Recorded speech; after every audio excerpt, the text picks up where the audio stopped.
Good to start, sir.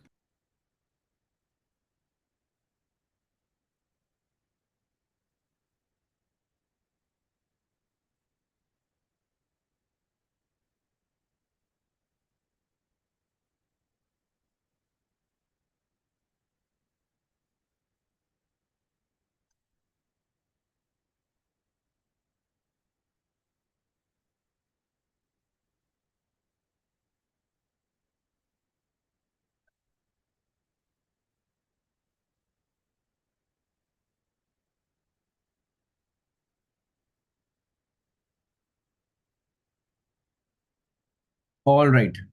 So, hi, dear students. This is Dr. Vivek Goel, your nephrology faculty. I hope I'm audible and visible. Vinod, can you just cross check once? Am I visible? Yes, sir, you are visible and audible, sir. Okay. So, we shall start with the question and answer discussion recall of the NEET SS 2025, which was conducted recently. There was a decent amount of nephrology questions. And if I talk about the difficulty level overall, that was moderately difficult, the overall paper, according to me. But the nephrology questions were pretty straightforward and mostly pretty easy, barring a question or two.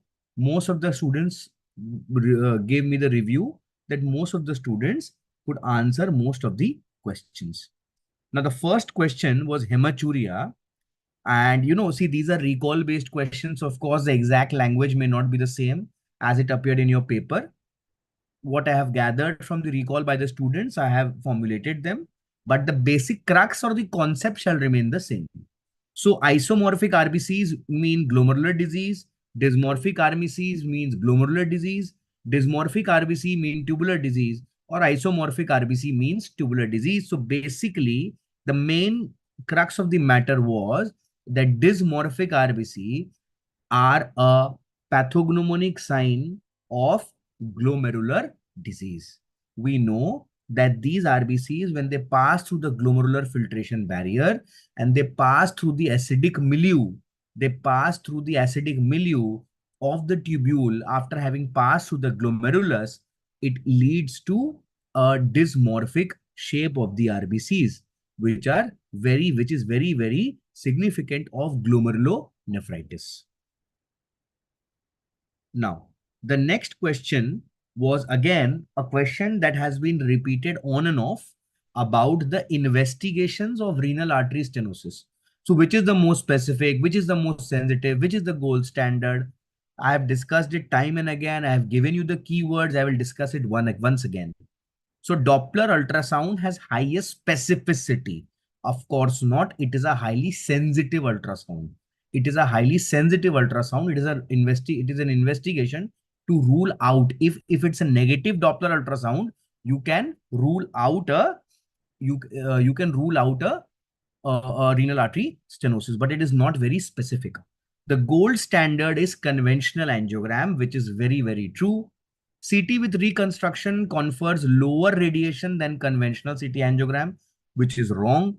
And captopril is best for bilateral renal artery stenosis, which is again wrong. So captopril enhanced renogram is done for a unilateral renal artery stenosis. Now, what I have done is to make your life easy, I have tried to, just a moment.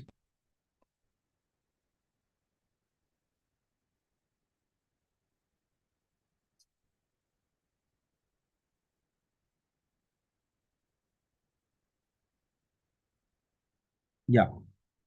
So what I have done is I have, so I just, with the help of Brenner's textbook of nephrology, I just jotted down the key points with regard to the different tests for renal artery stenosis. So Doppler ultrasound, as I told you, it is a screening test. It is a screening test with high sensitivity, with low specificity. It measures the blood flow, the velocity, but it is operator dependent, mind you. And if the bowel is distended, if the patient has a lot of bowel gas, the patient is very obese, if the patient has ascites, if the patient cannot hold the breath, then Doppler ultrasound makes no sense.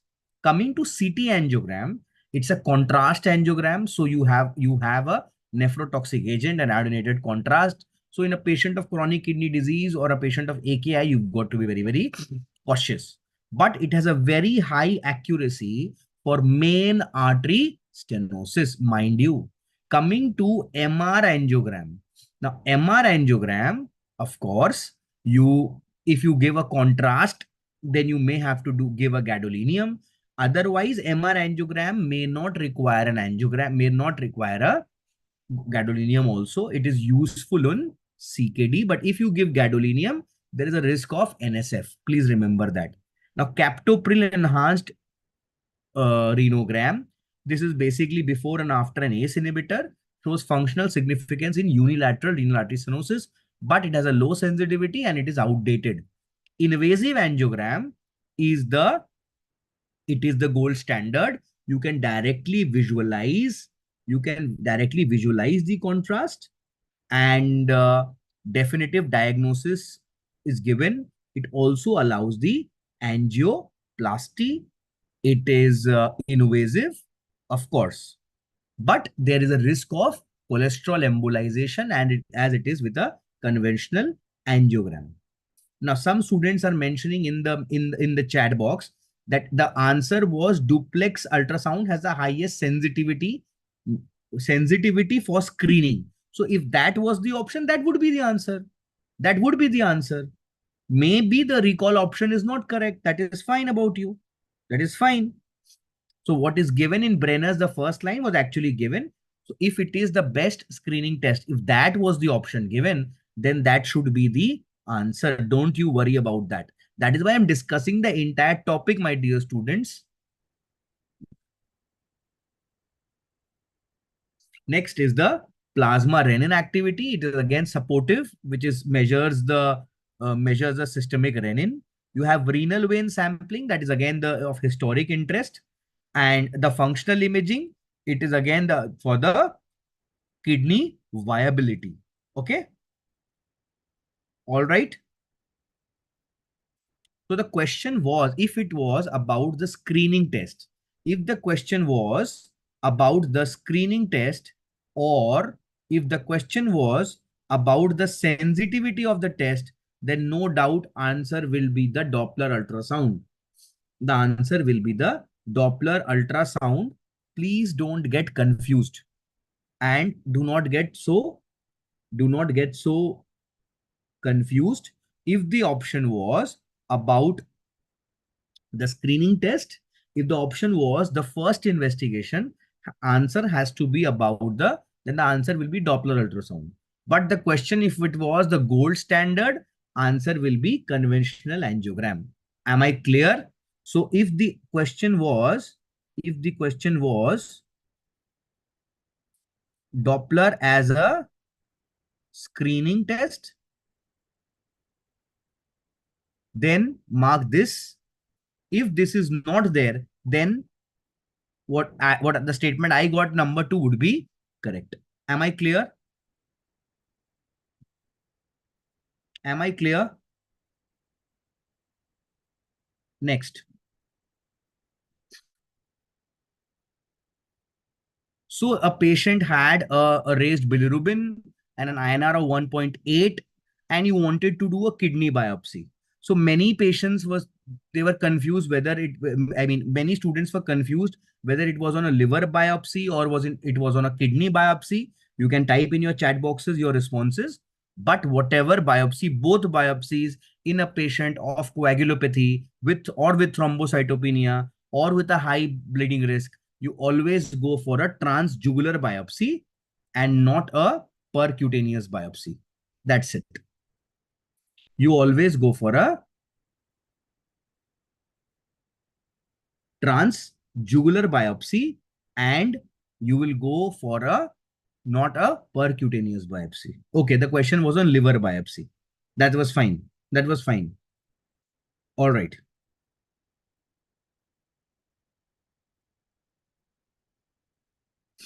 Now, when do we think of a transjugular kidney biopsy? Let us discuss this topic also. If the patient has a high bleeding risk, there is thrombocytopenia, there is morbid obesity, if there's a double organ biopsy, if there's a horseshoe kidney, which is technically feasible, or if there is a single kidney and the kidney is very, very precious and you've got to minimize the bleeding risk, then it has to be a transjugular kidney biopsy. So after a percutaneous coronary intervention, a PCI, 2 weeks later, a patient develops raised creatinine from 0.8 to 1.5. There is eosinophilia. There is serpenguinous rash. Most probable diagnosis. We have discussed it umpteen number of times. We know that what the answer is here. The obviously most students get confused between the contrast nephropathy and the cholesterol embolism. But yes, the answer will be cholesterol embolism. Please remember, in your cholesterol embolism, you have a step ladder pattern of AKI, and usually it takes 2 to 3 weeks for the creatinine to start rising, and there is a subacute progression of this renal injury versus contrast AKI, where the creatinine rises 2 to 3 days, peaks at 3 to 5 days, and again settles down within a period of 7 to 8 days. Am I clear? Acute interstitial nephritis, of course, it is mostly drug related. So there you will be mentioned about some drug. So this is a cholesterol embolism, also with the supporting features being eosinophilia and a serpenguinous rash on the skin of the patient. Okay. So this was pretty easy. This was a cholesterol embolism or atherosclerotic disease.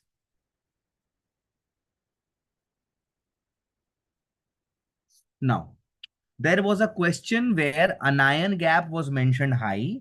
So there was a high anion gap metabolic acidosis, and you were asked what is unlikely.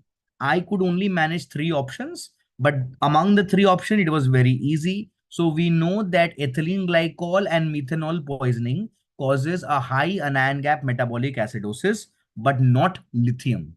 But not lithium. So here by exclusion, the answer would be lithium poisoning. So lithium does not cause a high anion gap metabolic acidosis. This was a pretty easy question. Next, the next question was about the tumor lysis syndrome scoring, whether it's a Cairo-Bishop criteria, whether it's a SOFA score, the Apache score, or the MELD score. We know that was pretty easy. It was the Cairo-Bishop criteria. We have discussed umpteen number of times what is Cairo-Bishop criteria.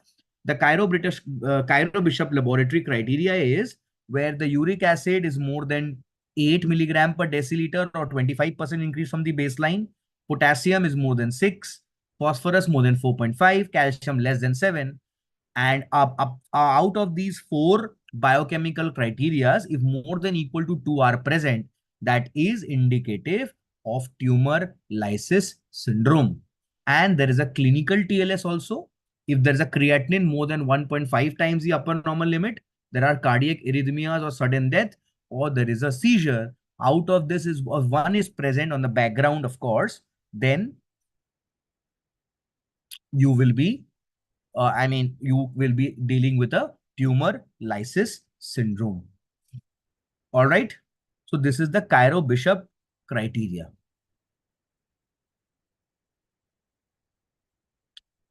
One question was on the concept of refeeding syndrome. So a malnourished patient started on enteral feeding. He developed pedal edema and hypoalbuminemia, develops altered sensorium after having started on enteral feeding. Which electrolyte abnormalities to look for? So the options were hypokalemia, hypomagnesemia, hypophosphatemia, hyponatremia. Of course, the answer is hypophosphatemia, because what happens in the refeeding syndrome, the phosphate shifts intracellularly, leading to severe hypophosphatemia. which can cause encephalopathy, respiratory failure, arrhythmias, and even muscle weakness. Muscle weakness. So you know that there are two similar questions that you have been asked again and again. One is on refeeding syndrome, one is on hungry bone syndrome. So refeeding syndrome is a malnourished patient given feeds. There is sudden shift of phosphate inside the cells. So there is hypophosphatemia. Another is hungry bone syndrome. Say a hyperparathyroidism is suddenly corrected. There was a parathyroid adenoma that got suddenly corrected. So what happens? The bones will shift from a state of the bones were being broken by the PTH, and now so from a chronically resorptive state they shift to a bone forming stage, osteoblastic stage. So all the phosphorus, all the calcium, all the magnesium will shift inside the bone, and there will be hypocalcemia, hypomagnesemia, hypophosphatemia. So that is hungry bone syndrome, and this is refeeding syndrome. We just discussed them together.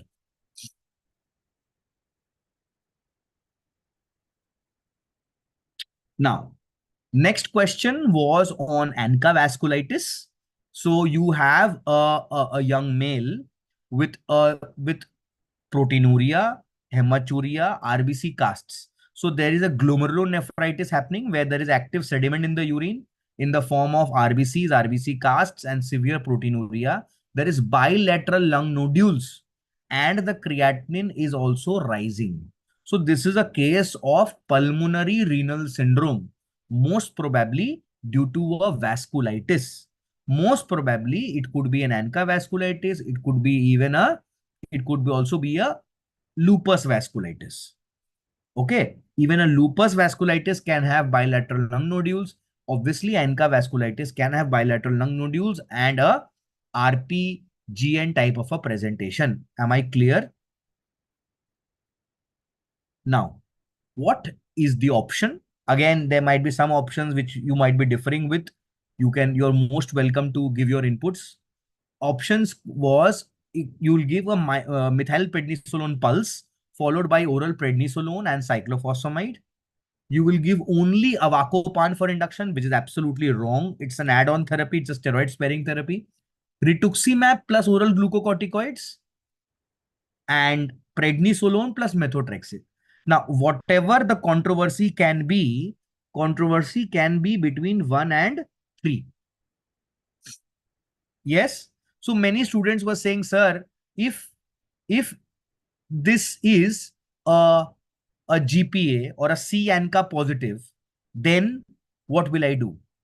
Now, if there was mentioned in the question about PR3 positivity or about C ANCA positivity, if this point was mentioned, then what would you do?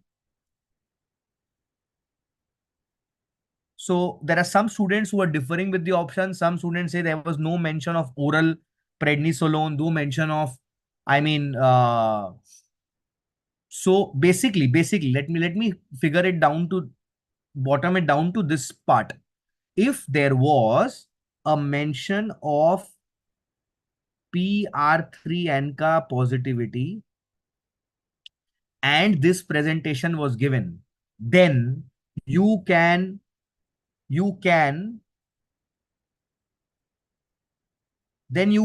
go for rituximab plus steroids. But again, oral should not be there. Their answer has to include IV methylprednisolone. That has to include. But if PR3 ANCA is not mentioned in this question and oral is mentioned in the rituximab option, then you will go with this option. Am I clear? Am I clear? So I'm repeating my answer. If PR3 ANCA or C ANCA was given in the question and oral is not mentioned here, then you can go for rituximab plus glucocorticoids. If PR3 ANCA is not mentioned, then 1 is a better answer. Okay? Okay? So IV methylprednisolone should be given in this patient. All right. Now I can see that there are certain spammers in the chat box. I need not pay. I need not pay heed to them. What I'm here is to discuss about the concept of the question. Okay. Next, a hepatitis C patient with palpable purpura and Raynaud's phenomena. So what would I mean the what would this be? This is absolutely a mixed cryoglobulinemia secondary to hepatitis C. Okay, so this is a pretty easy sitter, and most of you will get it right. Most of you should get it right. All right.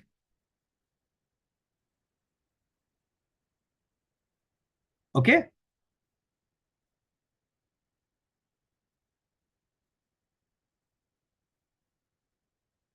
Now, a young patient presents to you with, again, this is again a controversial question. A young patient with hypertension and hypertensive retinopathy, what investigation should guide the therapy?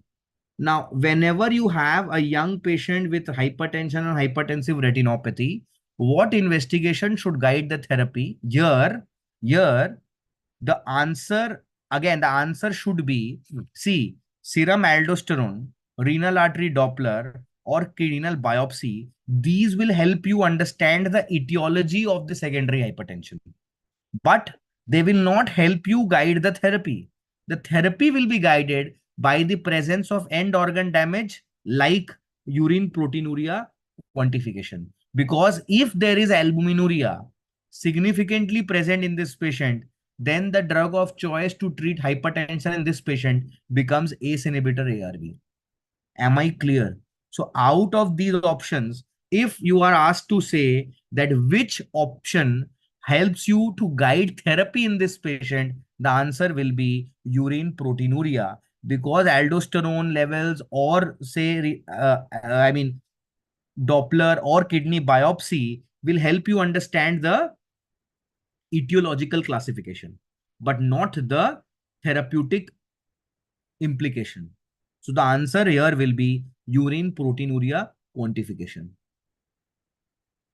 Now, one question was very, very easy. The question was about the Adam TS activity around 45%, if I'm not wrong, and thrombocytopenia. There was elevated bilirubin, creatinine, and LDH were high, and the most probable diagnosis. So, but here again, I mean, many people have given me the recall of Adam TS activity to be 45%, but this is pretty wrong. Mostly the activity should have been lower. So in this patient where the Adam TS activity is low and the patient presents with a microangiopathic hemolytic anemia, the most probable diagnosis is what? It is TTP, and the management would be plasma pheresis. Plasma pheresis. Okay.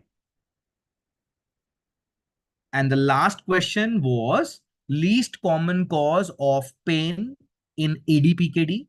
The least common cause of pain in ADPKD is UTI, renal stones, and cyst hemorrhage. All of them can lead to pain, but renal cell cancer will is the least common cause of pain in ADPKD. Am I clear? Good.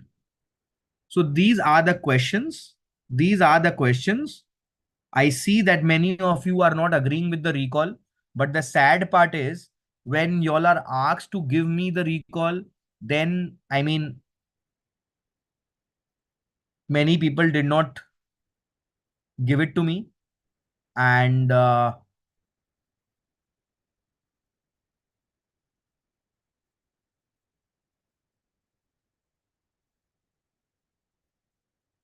yeah, so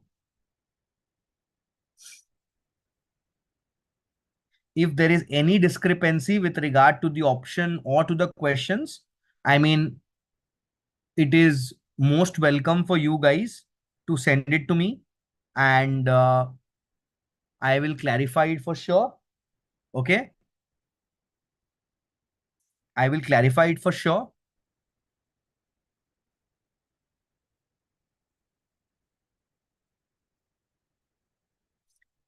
So people are saying that there was one more question on reduced GFR. So I will give you my number. Please WhatsApp it to me, the question with the options, and I will tell you the answer. All right?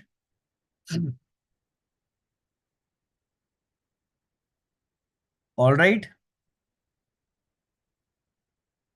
So with this, we have come to the end of this recall. And I hope you enjoyed. I hope we discussed something. Thank you for patient listening.